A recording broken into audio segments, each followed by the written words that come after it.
हर खबर पर होगी आपकी पकड़। डाउनलोड कीजिए एबीपी लाइव ऐप। जब से इस दुनिया की शुरुआत हुई तब से फेक न्यूज भी समाज का हिस्सा रहा। फेक न्यूज की वजह से समाज को बहुत नुकसान हुआ है और ये सदियों से होता आया है। जब से सोशल मीडिया आया तब से फेक न्यूज फैलाना आसान हो गया, बहुत आसान।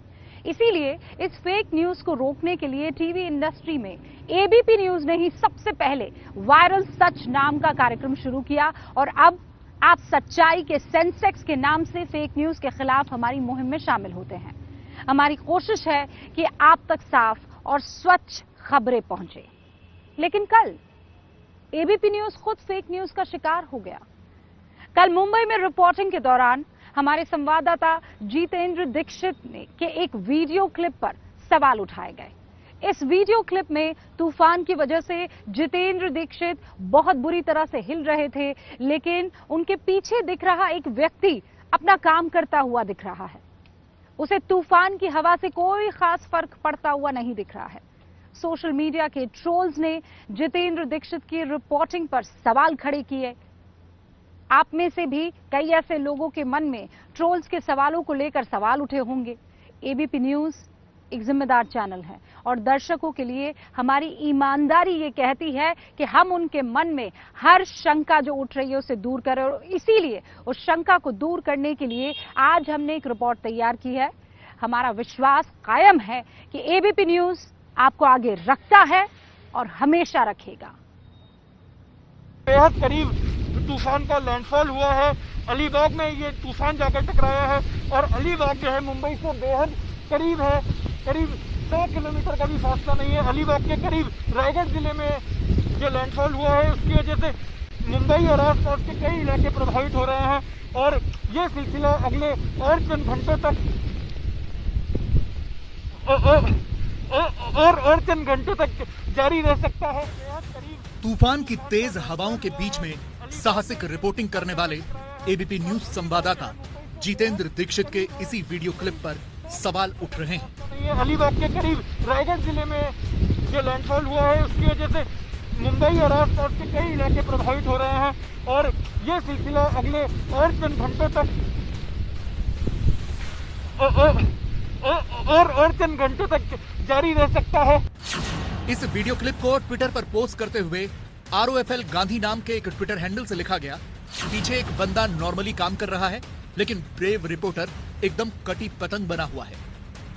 इस ट्विटर हैंडल को कौन चलाता है ये पता नहीं, लेकिन इनके 5,67,000 से ज्यादा फॉलोवर्स हैं।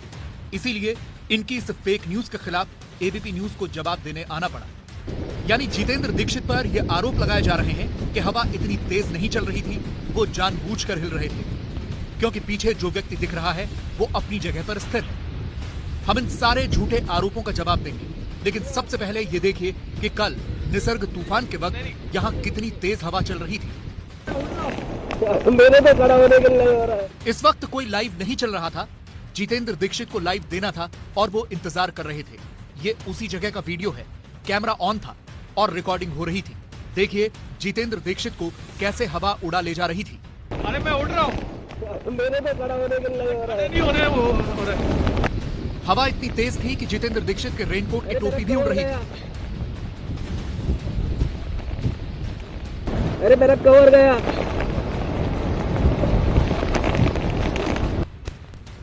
मुंबई के नरीमन पॉइंट पर यह हवा बहुत तेज थी, इतनी तेज कि जितेंद्र दीक्षित खुद को संभाल नहीं पा रहे थे। अब देखिए, जब लाइव खत्म करके जितेंद्र दीक्षित कार में बैठे तो कैमरामैन अजीत कदम कैसे साइक्लोन को डरावना बता रहे हैं। अरे भारी भारी था ये। अरे बाप रे। ये सब तब हो रहा था जब जितेंद्र दीक्षित लाइव नहीं दे रहे थे। यानी अब ये तो साफ है कि हवा बहुत तेज चल रही थी, इतनी तेज कि खुद को संभालना मुश्किल था। अब आप इस लोकेशन को देखिए। सड़क के एक तरफ आपको ये 6 मंजिला इमारत नजर आएगी और इसी प्रकार से सड़क के दूसरे छोर पर आपको ये एयर इंडिया की बिल्डिंग और उसके बगल में एक और ऊंची इमारत नजर आएगी।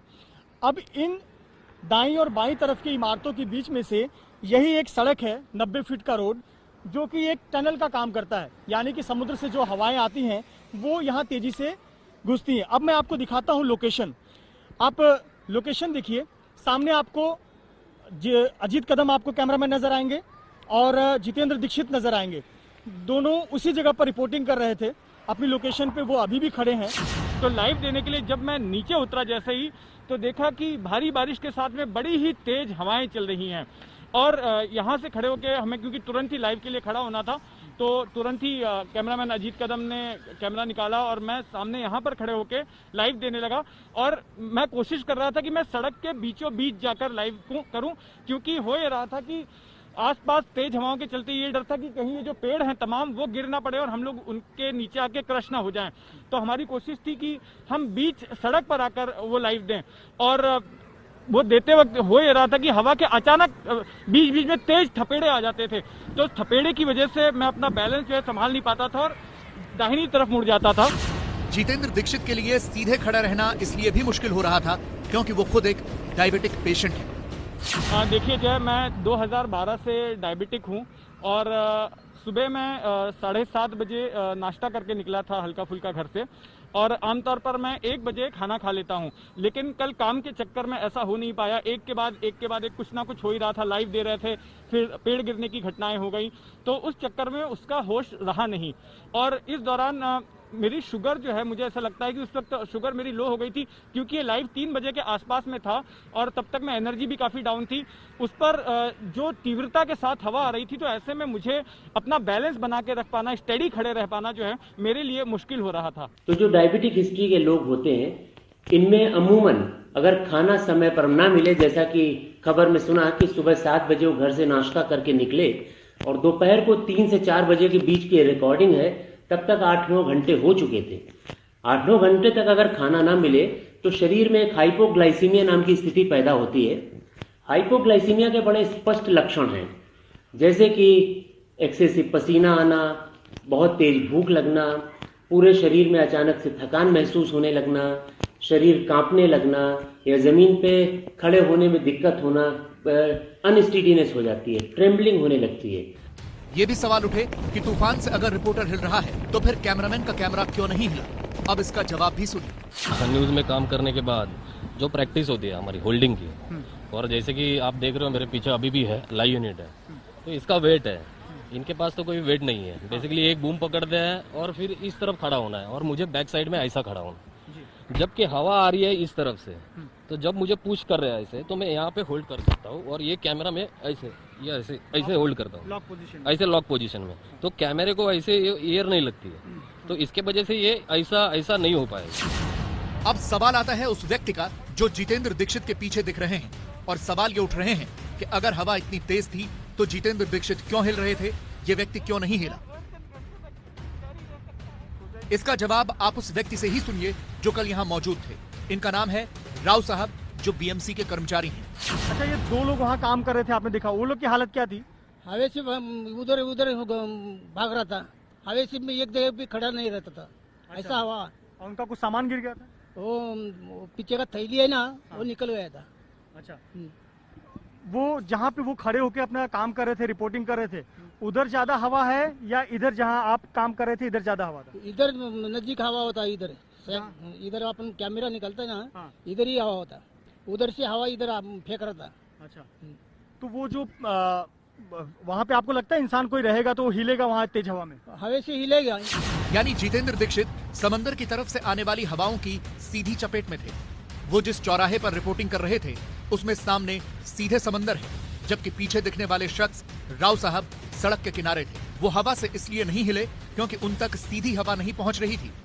रिपोर्टर जो कि एक रोड पे रिपोर्ट कर रहे थे जिसके दोनों तरफ बड़ी बिल्डिंगें हैं, और विंड जो है मरीन ड्राइव की तरफ से वेस्ट की तरफ से एंटर कर रही थी रोड पे, तो एक टनल इफेक्ट क्रिएट हो रहा था जिससे प्रेशर के साथ विंड उस रोड पे जा रही थी। और रिपोर्टर जहाँ पे थे वहां पे एक छोटी रोड थी लेफ्ट साइड में, सो विंड जो है सीधा उस रोड पे जा रही थी और लेफ्ट में हल्का पुश मिल रहा था बिकॉज वहां पे उतना प्रेशर था नहीं विंड का। सो रिपोर्टर उस जगह पे थे, इसकी वजह से उन्हें विंड ज्यादा फील हुई। नरीमन पॉइंट पर उस वक्त कितनी तेज हवा चल रही थी इसकी गवाही यहाँ मौजूद दूसरे लोगों ने भी दी। बहुत स्पीड से हवा आ गया मगर आधा इस तरफ गया, आधा इस तरफ गया, और हम लोग इधर बीच में ही खड़े थे। अच्छा, तो जो आदमी वहाँ सिग्नल पे खड़ा है उसको ज्यादा तेज हवा लग रहा होगा या जो यहाँ खड़ा है उसको ज्यादा? उसको ज्यादा, सिग्नल वाले को। अच्छा, क्यों, क्या वजह उधर से? तो सीधा है ना, हवा आने का रास्ता ही यही है। हवा आने का वो सीधा रास्ता है इसके लिए। क्या आपके अलावा तरफ बिल्डिंग है, हमारे साथ में और 2-3 आदमी थे अंदर बैठे हुए। हमारा भी झोपड़ा हिला मगर शांत हो गया। यानी कुल मिलाकर मुंबई के नरीमन पॉइंट पर कल निसर्ग तूफान की वजह से बहुत तेज हवा थी। हमें लगता है कि जो लोग जितेंद्र दीक्षित की रिपोर्टिंग पर सवाल उठा रहे हैं उन्होंने कभी इतनी तेज हवा महसूस भी नहीं की होगी। और चंद घंटों तक जारी रह सकता है। हम अपना काम ईमानदारी से पूरा करते रहेंगे।